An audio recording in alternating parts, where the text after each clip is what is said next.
सबसे पहले मैं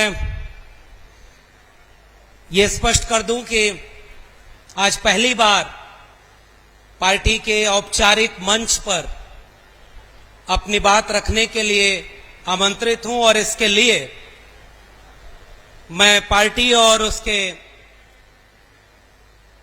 राष्ट्रीय अध्यक्ष आदरणीय श्री अखिलेश यादव जी का आभार व्यक्त करता हूं कि उन्होंने हमें ये मौका दिया है। और ये मौका हमारे लिए इसलिए महत्वपूर्ण है कि हम तमाम लोग इस बात को जानते समझते हैं, जब पूरे मोहल्ले और गांव में आग लगी हो तो इस बात का इंतजार नहीं किया जाता कि जब तक आग आपके घर तक न पहुंचे तब तक आप उसे बुझाने के लिए आगे ना आए।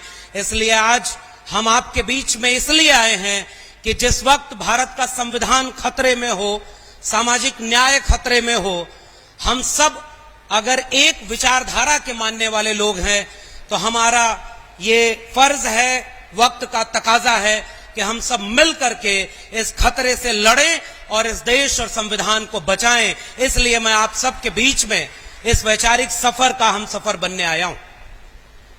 और आज के इस प्रशिक्षण शिविर में मुझे एक जिम्मेदारी सौंपी गई है कि जो इस समय इस पूरे प्रशिक्षण शिविर का सबसे बुनियादी विषय है, जो मुद्दा है, किस मुद्दे पर हम आम आवाम के बीच जाएंगे, कैसे उन्हें समझाएंगे कि संविधान खतरे में कैसे है और कैसे यह देश सबका देश बनेगा, उसके लिए एक बुनियादी विषय चुना गया है।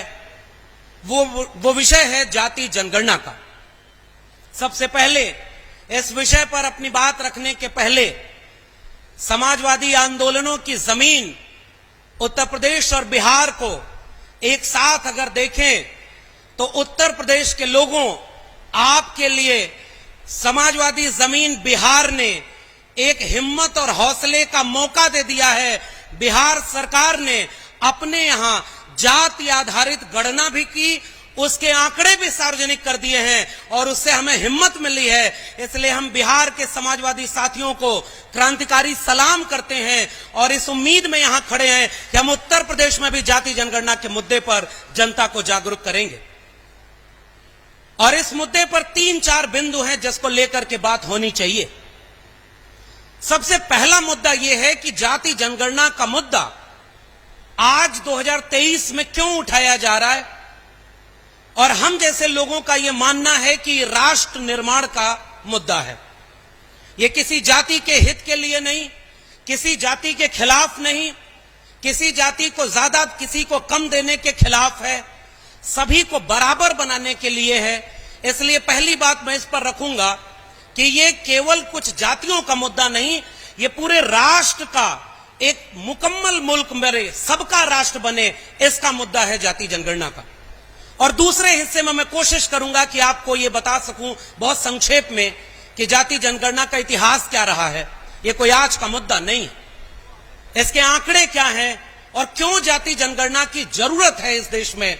और आखिर में मैं कोशिश करूंगा आपके सामने ये बात साझा करने की कि इस जाति जनगणना के मुद्दे से क्या फायदा होने वाला है। सबसे पहले हम लोग बचपन से निबंधों में लिखते पढ़ते और सुनते आए हैं कि भारत कृषि प्रधान देश है, भारत गांव प्रधान देश है, मगर हकीकत यह भी है कि भारत एक जाति प्रधान देश है।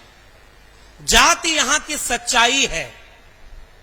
और मैं बिल्कुल शुरुआत में, इस पूरी बहस के शुरुआत में एक उदाहरण समाजवादी लोगों आपके सामने साझा करना चाहता हूं। बहुत सारे वरिष्ठ लोग बैठे हुए हैं, उनको इतिहास पता होगा, लेकिन इस इतिहास को गांव गांव पहुंचाने की जरूरत है कि हमारे बीच में जब 2010 में संसद में खड़े होकर जाति जनगणना की मांग की जा रही थी, हम सबके अग्रणी नेता मरहूम नेताजी आदरणीय मुलायम सिंह यादव जी ने सदन में खड़े होकर एक वाक्य बोला था। मैं वो वाक्य से शुरुआत कर रहा हूं। उन्होंने कहा कि जाति समाज की गंदगी है, इसे कबूल करना चाहिए और गंदगी को कपड़े से ढक करके आप मिटा नहीं सकते, इसलिए उसे मिटाने के लिए उस गंदगी को साफ करना होगा। नेताजी ने आगे बोला कि उस गंदगी को साफ करने का रास्ता भारत के संविधान ने दे दिया है।